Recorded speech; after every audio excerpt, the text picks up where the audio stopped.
वो लोगों से खाते खरीदती थी और खुलवाती थी और खाते खरीदती थी का क्या मतलब? वो लोगों को लालच देके कि आप इसमें अकाउंट खुलवाइए और आपका जो आधार कार्ड उसका आपका जो मोबाइल की सिम और जो आपको पासवर्ड आईडी मिलता है वो आप उनको प्रोवाइड करवाइए और बदले में हम आपको 1% का बेनिफिट देंगे। इसलिए उसने जो एक्यूज हर्ष चौहान है उसको उसने अपने फोन पे वॉलेट से 40,000 रुपीज ट्रांसफर किए थे जो कि हम लोगों ने लगाया हर्ष चौहान के कनेक्शन मिला उसके अकाउंट में 40,000 डलवाए थे और बाद में उसने एक चौहान ट्रेडिंग कंपनी करके एक अकाउंट खुलवाया जो कि करंट अकाउंट था इसमें राकेश चौहान के खाते में 18 of BNS. My Lordship, the first and foremost ground on which I'm pressing this bail is that the alleged offence lastly took place on 27/5/2024. That is before the enforcement of BNS. Despite that, overlooking this essential fact, BNS has been enforced on in this case, which is not the governing law at that time. So that is the ground, Your Lordship, that the criminal prosecution cannot be drawn under BNS in this case. Number one. Number two, Your Lordship, in this case, the only allegation which is against the applicant is that on account of some cyber crime, only the name and details of the persons whose accounts have been illegitimately induced, that has been provided by the applicant. She has not received or demanded any money. There has been no deception on her point. There is no material to show that she was part of any kind of conspiracy or there was any meeting of mind with the other accused persons. In fact, her accounts were seized and taken examined by the investigating officers, and no amount misappropriated or diverted found in her account. So there has been absolutely no wrongful gain on her part. So there is absence of deception, there is absence of inducement, and there is no wrongful gain on her part. Only on the basis of Section 27 memo of one of the co-accused, she has been implicated, and no discovery or recovery is found on that basis. So that becomes again inadmissible. That is why, Your Lordship, the applicant is entitled for the bill. She is in detention since 25/8/2024. Having no criminal antecedents, only similar case which is registered on the same facts at Jabalpur, there the bail has already been granted. Your Lordship, this is the order of the bail, where all these things were considered, and the Honorable Court, considering the fact that no wrongful deception was there on her part, and there has been no wrongful gain also, she's been granted bail. Yes, please. Chief, and if you order sheet dated 24 and 24, you was directed to all the investigating officer of this case. Yes. So he is present. Lordship is present. And the money trap and the complicity of the applicant in the arrest office. Please explain. Sir, क्या हुआ था इन्होंने क्या? ठाकुर जो है भोपाल के रहने वाले Just one objection. He is at one manner. He is not the investigating officer. He is the SHO. I am the investigation officer, Dinesh Verma. He is not in the dress. That's why I was asking. Kavita Thakur का जो मुख्य कार्य था sir वो लोगों से खाते खरीदती थी और खुलवाती थी और खाते खरीदती थी का क्या मतलब? वो लोगों को लालच देके कि आप इसमें अकाउंट खुलवाइए और आपका जो आधार कार्ड उसका आपका जो मोबाइल की सिम और जो आपको पासवर्ड आईडी मिलता है वो आप उनको प्रोवाइड करवाइए और बदले में हम आपको 1% का बेनिफिट देंगे।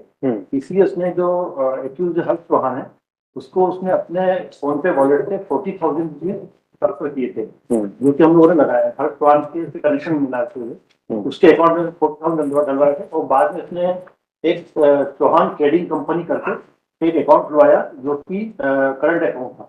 इसमें राकेश चौहान के खाते में 51 लाख रुपए गए और उसमें से 20 लाख रुपए राकेश चौहान ने अपने सेविंग अकाउंट में डाले और उस अकाउंट में से 5 लाख रुपए अपने बेटे हर्ष चौहान के खाते में डाले। वो दोनों भी हमने आरोपी में तो कविता जो है उनकी चैटिंग भी करती थी, उसकी चैटिंग भी मोबाइल पे हमने जब्त किया है, स्पेशल भोपाल भेजा है उसकी रिपोर्ट आई तो उसमें चैटिंग भी मिल गई।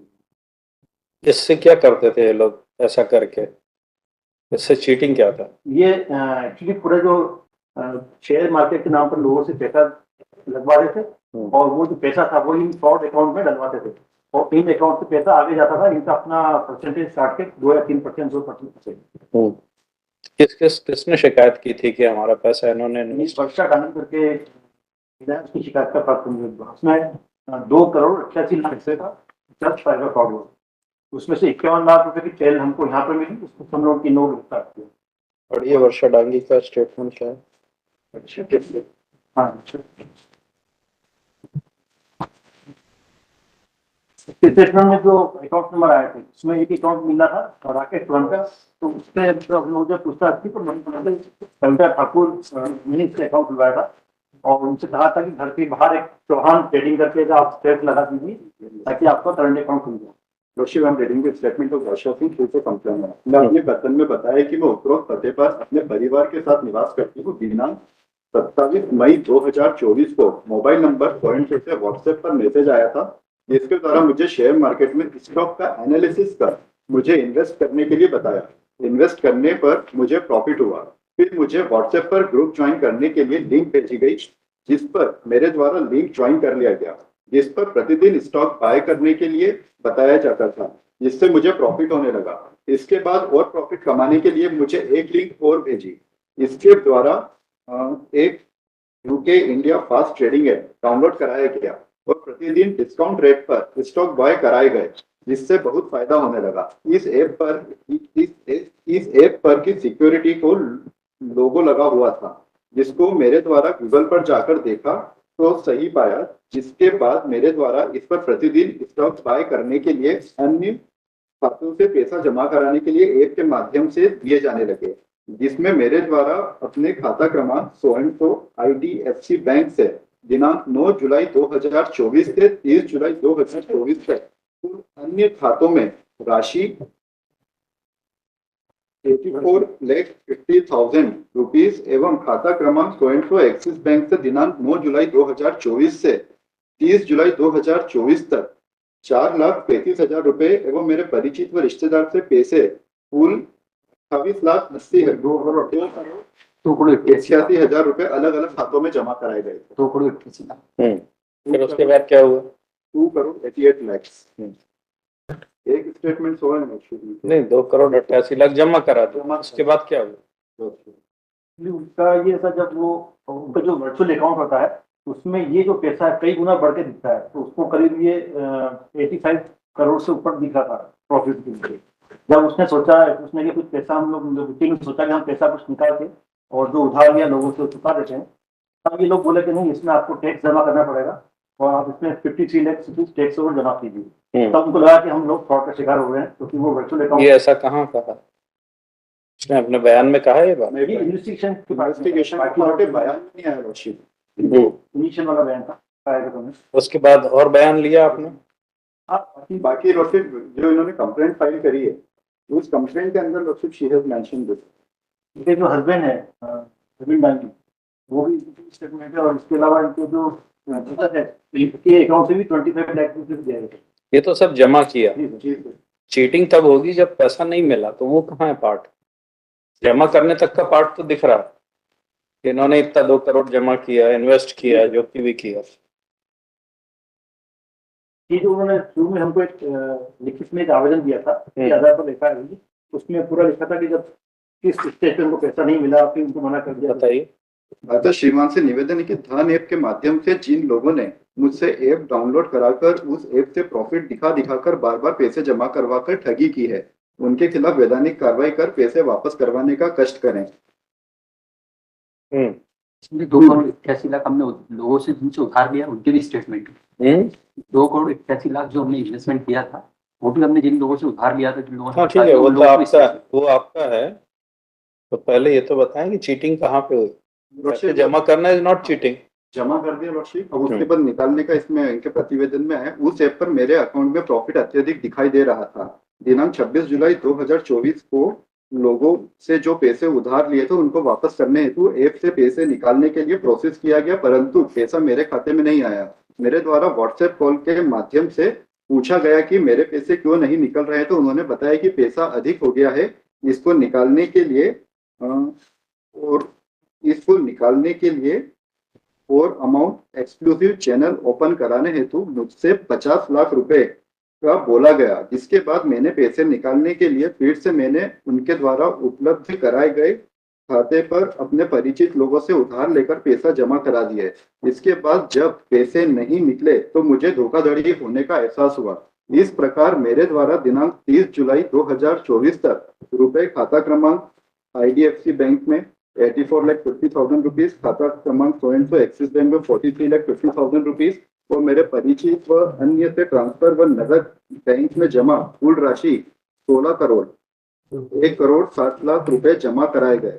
कुल राशि 2,88,00,000 रुपए जमा कराए गए हैं। परिचितों के खातों की जानकारी संलग्न। ठीक है, ये उन्होंने जमा करा दी धनवर्षा ऐप के माध्यम से शेयर ट्रेडिंग करने के। Who was operating Dhanvarsha app? बाहर का है, डोमेन जो बाहर सिंगापुर की कंपनी है, वहाँ से ऑपरेट हो रहा है। उसमें डिटेल्स अभी तो बिजनेस को मेल किया था, सिंगापुर डोमेन है तो जानकारी अभी नहीं दे पाई। इसलिए जैसे जो उन्होंने फॉरेन में वेबसाइट रजिस्टर कराते हैं और आगे से पैसा डाल देता है, तो कुछ समय बाद वेबसाइट बंद कर देते हैं। एक्चुअली ट्रेडिंग नहीं होती सर। धनवर्षा ऐप तक आप नहीं पहुंच पाए कि वो कौन ऑपरेट कर रहा है? इसलिए हमने मेल किया तो सिंगापुर डोमेन तो वहाँ से इन्फॉर्मेशन नहीं। वहां से कोई इन्फॉर्मेशन नहीं। तो फिर आप ये कैसे कह रहे हैं कि कविता ठाकुर इसमें इन्वॉल्व है? तो ये जो जिन अकाउंट से पैसा गया था उनके साथ हम लोगों ने मनी ट्रेल पूरा किया। किन किन अकाउंट में पैसा गया था? जो भी अकाउंट है इसमें एक अकाउंट जो है राकेश चौहान के नाम पर भी निकला है, जो कि मंडी का रहने वाला था, और इसके अकाउंट में 51 लाख रुपए गए थे। राकेश चौहान के अकाउंट में 51 लाख गए थे। कहाँ से गए थे ये राकेश? ये वर्षा डांगी के अकाउंट, वर्षा डांगी के अकाउंट से। अकाउंट से ऐसे कुछ 10 अकाउंट है पैसा गया, तो उसमें ये अकाउंट का जो ट्रेल हमको मिला वो 51 लाख रुपीज का मिला, और कुछ ट्रेल अभी हमको नोएडा के मिला, वहाँ भी हमारी टीम जाएगी। अच्छा, जो नोएडा के अकाउंट है। फिर राकेश चौहान अरेस्ट हो गए? जी राकेश चौहान ने क्या स्टेटमेंट, क्या इन्फॉर्मेशन दी? राकेश चौहान सर ये बताया था कि कविता ठाकुर हमको मिली थी, उसने हमसे बोला कि आप लोग अकाउंट खुलवाइए, इसमें आपको फायदा होगा, हम आपको 1% तक का देंगे। उसमें आपको ये शर्त रहेगी कि आप जब अकाउंट खुलवाएंगे तो जिस सिम से आप अकाउंट खुलवा रहे हैं वो सिम फिर मुझे देना पड़ेगी, और सारे डॉक्यूमेंट्स आपको हमको हैंड ओवर करना पड़ेगा, ताकि आगे का जो ऑपरेट वो आगे से करेंगे। बदले में आपको हम उतना 1% देंगे। तो जैसे अकाउंट खुलवाया 51 लाख रुपये आया, तो राकेश चौहान ने क्या किया कि उसमें से 20 लाख रुपए निकाल दिए, अपने खुद के सेविंग अकाउंट में ट्रांसफर कर दिए। राकेश चौहान के करंट अकाउंट से खुद के सेविंग अकाउंट में 20 लाख रुपए, ठीक है, और उसमें से फिर 5 लाख रुपए अपने लड़के हर्ष चौहान के खाते में ट्रांसफर किए। जरा राकेश का बयान। मैं सत्यपूर्वक कथन करता हूं कि मेरे बेटे हर्ष चौहान द्वारा मेरा शीतल सिटी वाला मकान PNB बैंक से 25 लाख रुपए के लोन के माध्यम से जनवरी 2024 में खरीदा गया, जिसकी 6 किस्त मेरा बेटा भर चुका है, लेकिन मेरा बेटे के पास रजिस्ट्री कराने के लिए पैसा नहीं बचा था और मेरे बेटे को बिजनेस शुरू करने के लिए लोन की जरूरत थी। इसलिए मेरे बेटे ने शुभम सेन, शीतल सिटी, गज्जू पिपलिया रोड, मंडीदीप, रायसेन, मध्य प्रदेश एवं कमलेश सिंगारे निवासी शीतल सिटी तथा कविता ठाकुर निवासी कोलार रोड, भोपाल नामक महिला के माध्यम से लोन के लिए बात करी थी।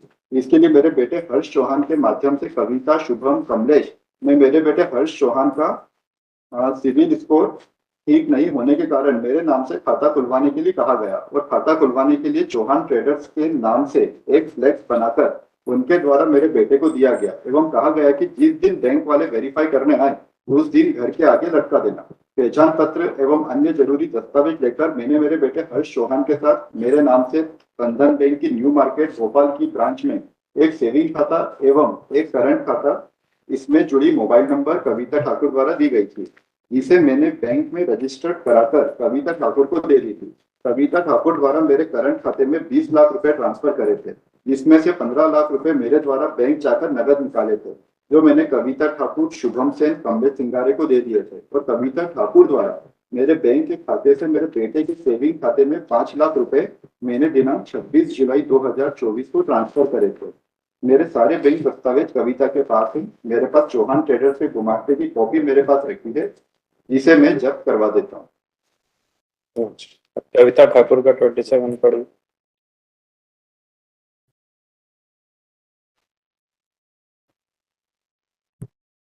पहले तो उसका वो सब लिखा कि नहीं रहती थी। और पिछले साल मार्च जुलाई अगस्त में मेरी मुलाकात हरिद्वार में कृष्णकांत त्रिवेदी से एक होटल में हुई थी।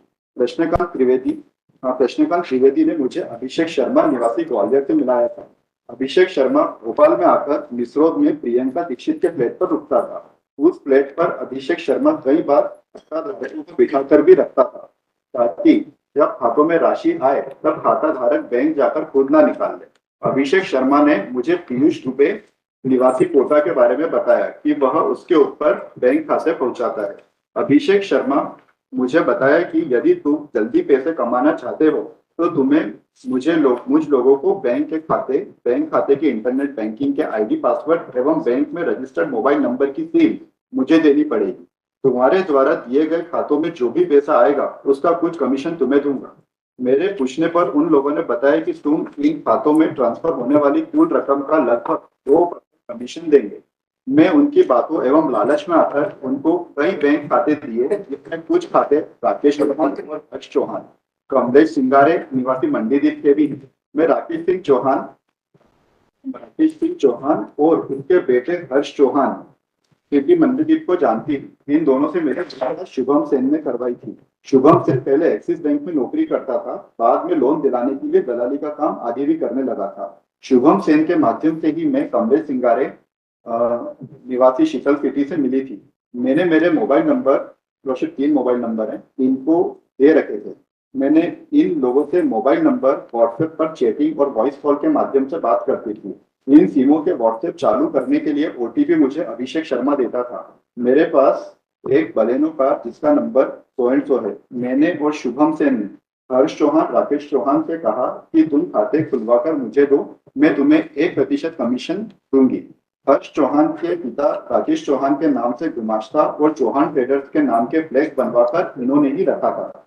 पहचान के अन्य जरूरी दस्तावेज होकर हर्ष चौहान और राकेश चौहान ने बंधन बैंक के न्यू मार्केट भोपाल की ब्रांच में एक करंट खाता क्रमांक आखिरी डिजिट है 722 जिसमें रजिस्टर्ड मोबाइल नंबर 100 मई 2024 में खुलवाया गया। खाते में रजिस्टर्ड नंबर के लिए 3 महीने ही हर्ष चौहान को दी थी। खाता खुलवाने के 7 दिन बाद सेविंग एवं करंट खाते से संबंधित पासबुक, एटीएम कार्ड, चेकबुक आदि राकेश चौहान के घर पर आने पर हर्ष चौहान और राकेश चौहान ने सभी detail passbook, ATM card, chequebook एवं नेट बैंकिंग आईडी पासवर्ड एवं रजिस्टर्ड मोबाइल नंबर की सील आदि लेकर कोलार रोड पर बुलाया और यह सब मैंने ले लिया। बाद में मैंने राकेश चौहान के खाते की जानकारी आगे अभिषेक शर्मा को व्हाट्सएप पर भेज दी। राकेश चौहान के बंधन बैंक के करंट अकाउंट खाते में 51 लाख रुपए की राशि दिनांक 25 जुलाई 2024 को जमा हुई थी।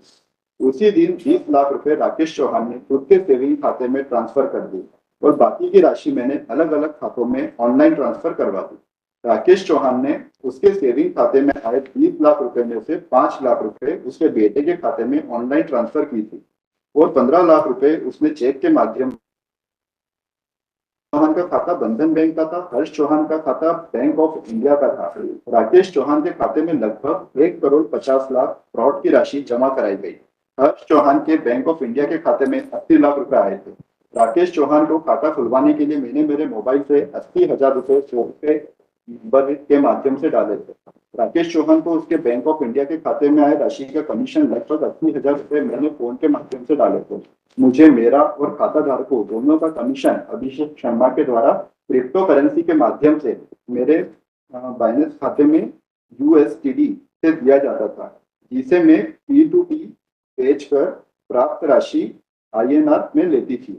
मेरी बाइनेंस में मेल ID 200 है, रजिस्टर्ड है। मेरा केनरा बैंक में खाता नंबर 200 है। अभिषेक शर्मा को बैंक खाते के इंटरनेट बैंकिंग के आईडी पासवर्ड एवं बैंक खाते में रजिस्टर्ड मोबाइल सारी जानकारी उपलब्ध कराई जाती थी। अभिषेक शर्मा को फ्रॉड में से उसका हिस्सा पीयूष शर्मा देता था। पीयूष शर्मा ने बताया था कि वह कई सारे मोबाइल लेकर रखता है जिसमें बैंकों से रजिस्टर्ड मोबाइल नंबर डले रहते हैं, जिसमें वह एक ऐप डालकर चलाता है जिसमें OTP सीधे आगे के व्यक्ति को मिल जाती है। आगे की चेन के साथ ही राशि अलग अलग खातों में ट्रांसफर करते हैं। सारे खाते के मुझे जबलपुर साइबर सेल द्वारा वहां के अपराध क्रमांक 10/24 offence under section 419, 420, 460, 471, 120B and 66E of IT act में दिनांक 9 अगस्त 2024 को गिरफ्तार किया गया था। वहां पर मुझसे 2 नग एयरटेल कंपनी के सिम जिसका नंबर 104 है एवं 2 नग मोबाइल फोन ओप्पो कंपनी के mobile phone note 2 Samsung company का जिसे जबलपुर पुलिस द्वारा जब्त किया जा चुका है। मेरे उस मोबाइल में सभी से की गई चेकिंग मौजूद है। प्रियंका दीक्षित, तो उसकी भी हम लोग भोपाल में तलाश कर रहे हैं और उसका उसमें कुछ एड्रेस नहीं था, वो किसी होटल में रुकता था और बस के माध्यम से बताते हैं कि वो पार्सल से बुलवाता था सारी बैंक के लिए। तो उसकी जो मोबाइल की जब चेकिंग मिलेगी उसमें कुछ नंबर या कुछ मिल सकते हैं। वो अभी फोरेंसिक लैब भोपाल में है, वहां से रिपोर्ट आना चाहिए। उसमें शी वॉज नॉट इन्वॉल्व। ये एक लोन लेना और क्रेडिट स्कोर बढ़ाना, वो ये she was working as a bank agent जो लोन दिलाते हैं, क्रेडिट स्कोर कराते हैं, तो उसकी चीज में शी वॉज देयर।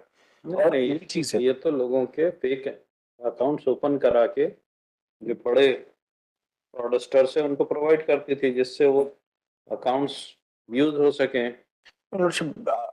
आप देखेंगे स्टार्टिंग में the entire conversation which started, इनको लोन लेना था और अकाउंट ओपन करना था। She gave advice regarding that. But that has nothing to do with the deception and the inducement that has been alleged. That was purely an act of the main accused person. In fact, in the complaint also, there is not a single word that the applicant ever had induced the complainant. अभी investigation में और कहानी खुलेगी। And your worship, the other part is that someone already is with them. All the devices are with them. The transaction details, whatever she has there. Identification, further information, Abhishek Sharma कौन है, पीयूष शर्मा कौन है, She will give the undertaking whenever they will call. She will appear. अब सिर्फ identification के लिए your worship, a lady being in the detention. It is not that much simple a case. No. तो your worship, any liberty may be given कि एक reasonable day के बाद I'll apply. इनका भी एक बार You may come anytime, at least filing of the charge sheet. your worship, 30 days कहते कि वो 60 days तो already हो गए हैं. Whatever time you need to. Because direct allegations तो there is no allegation, and in fact the account में trail भी नहीं है sir. आप देखेंगे कि the account, no amount has been seized from her. जो account seize किए हैं जिससे क्रिप्टो करेंसी में ले रहे हैं यूएस ट्रेडिंग के थ्रू, कहाँ से ट्रेल कर पाएगी यहाँ की police? your lordship, challan has been filed. The investigation is completed. So When? Lordship इसमें 90 डेज हो गए थे। हाँ 90 डेज 90 डेज वाला चालान है ना। ये अभिषेक शर्मा, पीयूष शर्मा, ये कोई किंग पिन अरेस्ट हुए हैं क्या? वो प्रियंका जिसके फ्लैट में रुकते थे, whether she is intercepted? अभी Liberty. You wish to withdraw or have an order on merits? your lordship, withdraw with certain lease of life, otherwise that would be very difficult. The fact remains that wrongful gain नहीं है इसका वो. You may come after some time at least. What can I do? आप अपने हिसाब से देख के. It may be adjourned. This bail may be adjourned. No, but may be bail taken up cannot after be adjourned. 4 weeks. I have given much indulgence. I have called the investigation officer to understand whether Then your lordship, she is simpliciter, a pawn in the game, or it appears that he is well versed for what is going on.